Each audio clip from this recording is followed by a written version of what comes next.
Hey there, in today's video, I am showing you a simple exercise, and I am not talking about going to the gym, physical exercise, right? I am talking about a very, very simple project that you can do using just two colors, black and one other, like a brighter color or any dark color actually.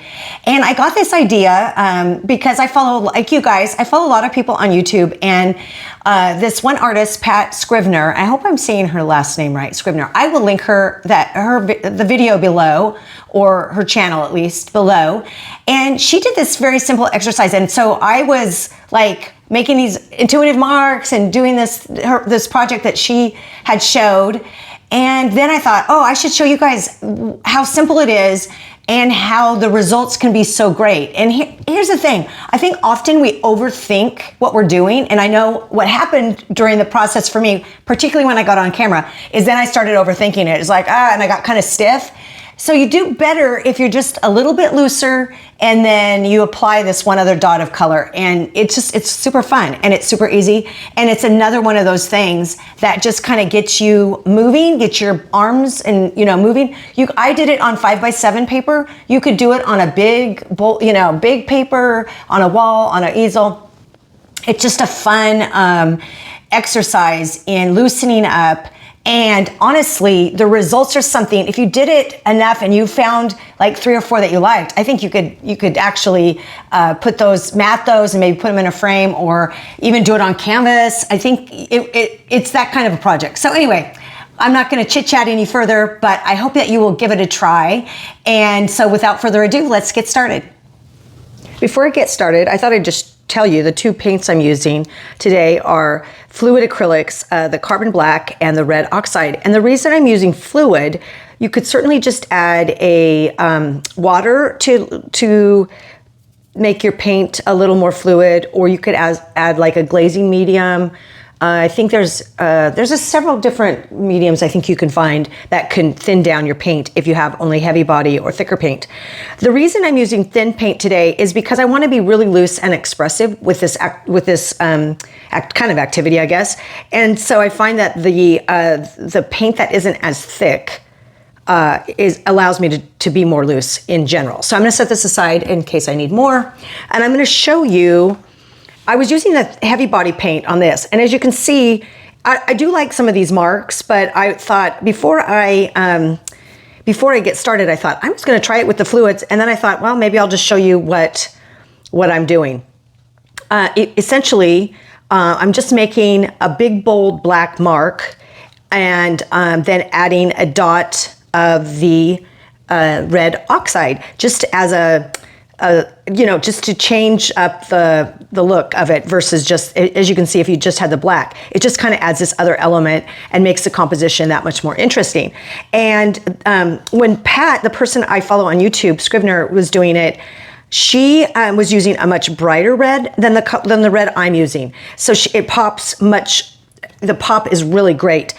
So probably any bright color would work. I prefer a little bit more muted. So I opted not to use a bright red, but rather the red oxide, which is a little bit duller version, but is probably more in my palette and my taste. And so that is what I'm going to do.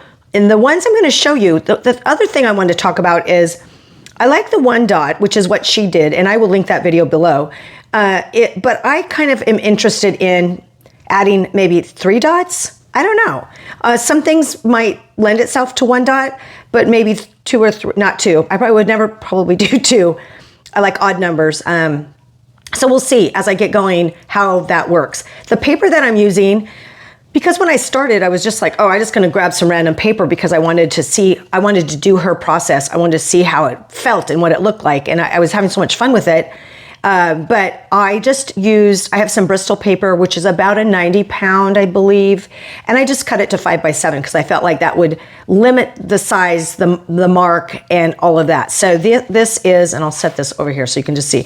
So this is a 5x7. I'm using a 1-inch brush for the big bold mark, and a 6-inch, this is called a bright. No, is that right? I'm not sure what this is. This is like a 6-inch scumbler. And it's got a very bristly, hard, I don't know. Anyway, so those are the two that I've been using, and I thought I would continue with those even though I changed changing the paint. So anyway, I just wanted to kind of explain what I was using, the paint I was using, and the process. And I probably will talk through some of it. I think I cut like 10 or 12 pieces of paper. And I thought I'd just go ahead and use all those papers and show you the process. And I think this is super fun. And I think the result is going to be great. So let's get started. I think what I'm going to try to do when I'm doing this as well is I'm going to try to use a different mark every time, because the tendency is going to be I'm going to like one and then I'm going to want to do it over and over again. And of course I certainly could, but for the sake of example, let's just try to do as many different things as we can think of. And I do simple shapes, so that's obviously what's going to happen. And I'm going to start with and I have my paper stacked up here. Hopefully that will work. So I'm going to start just with like something like that. Okay, so that fluid, I'm going to show you. I did it. I'm going to grab the other one. I did that same thing with that same paintbrush with the heavy body, and maybe I like it better, but that's just another example. I did one before I turned on the camera, almost exactly the same earlier, and with the 3 dots. So we'll see where this leads. Okay, so now I'm going to add my dots in. And you know, the other thing you can do is you could turn it, you can decide, I wish that brush had left more white in there, so I'm not liking this one as much. I might actually add 5.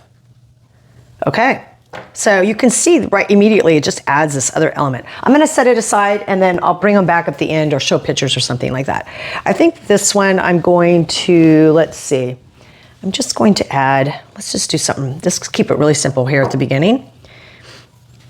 And again, I can decide which way I want it to go. So I do think I want it this way. And I think I might end up adding 5 dots again. Okay, so you can see 1 dot is cool, but I think sometimes for balance, I'm gonna add more. We'll just kind of see how it goes. All right, let's see, what else do we want here? Let's do a big circle. And I keep thinking I'm going to maybe want to turn it, or maybe this one I do. Okay. Okay, I wish I had started those over a little bit further, but hey, I could do this over and over again, right? The same thing. So it's not like it's one and done. You can do whatever you want. Okay, let's just, whoops, there. Let's see here. I actually think, let's do the dots. Do I add one more? Do I add one more up here? I don't like even numbers, so I'm going to add one more there. I'm not sure about that, but that's okay. Maybe down here would have been better. But then I guess if you were to crop it, yeah, it could be fine. Okay, let's see. Let's do another squiggle. Let's do that was kind of weird, but oh, darn thing. It doesn't matter, right?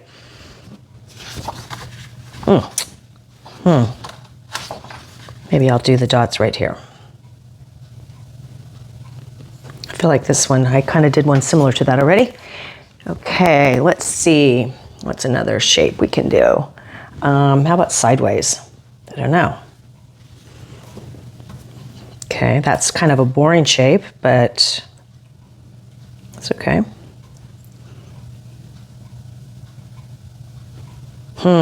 See, I caught myself in a corner. But you know, I'm making it too precious, and that's just it. It doesn't matter. It doesn't need to be precious. All right, I think I'm gonna do another circle. Actually, I'm gonna do another one using more the tip of my brush, like this one. There we go. That's a little bit different. Now, I just don't know. I guess that's fine.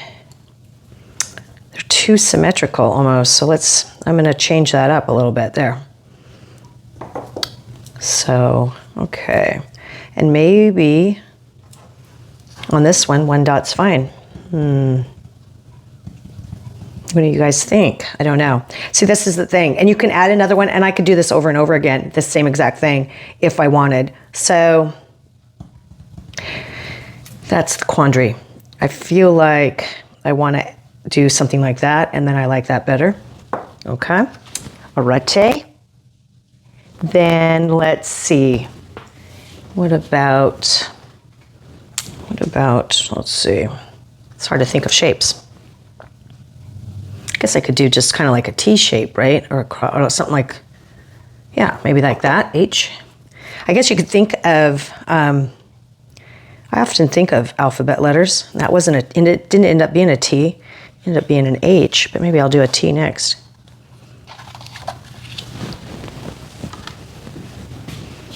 It's just whatever shapes, you like. Then you get to decide, where's your dot gonna go? Do I do something in here? Do I turn it upside down? If I turn it upside down, I kind of feel like I could add, it just feels kind of boring to me.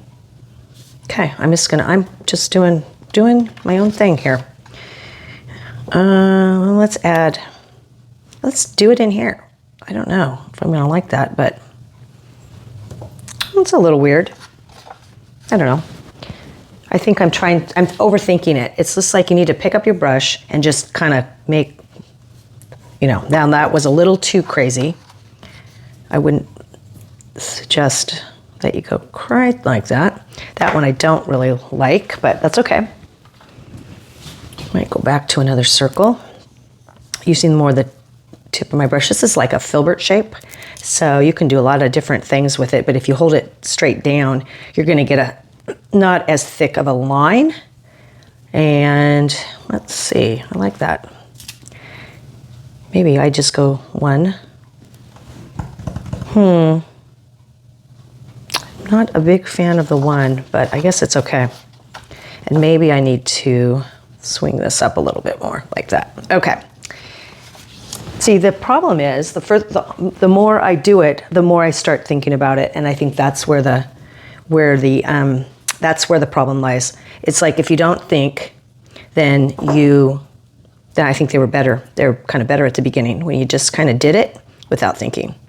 So, okay, it's as fast as that. And I feel like if you were to take a series of these and put them in like a frame, little frames, or even matted them, I think that could be a really cool display of 4 or 3, something like that. So I'm going to bring them all back and show them to you, and I hope that you give this a try. I really feel like you could do the combinations. Obviously black is very dramatic and the red is very dramatic, but you could use any combination of a dark and lighter or dark and brighter color that like a Payne's gray, which isn't quite as stark as the black, and then our dark turquoise or something, and then with a yellow or some other color. There's just a lot of ways to do it, but I think it's a super fun exercise, and I was just really happy when I came upon this and had a chance to do so myself, because I find it very satisfying, and it's quick and easy, and it's a great way to just kind of be expressive without overthinking it. So I'm going to bring all the ones we did and just kind of show you back, but I want to thank you for watching, and I will see you next time.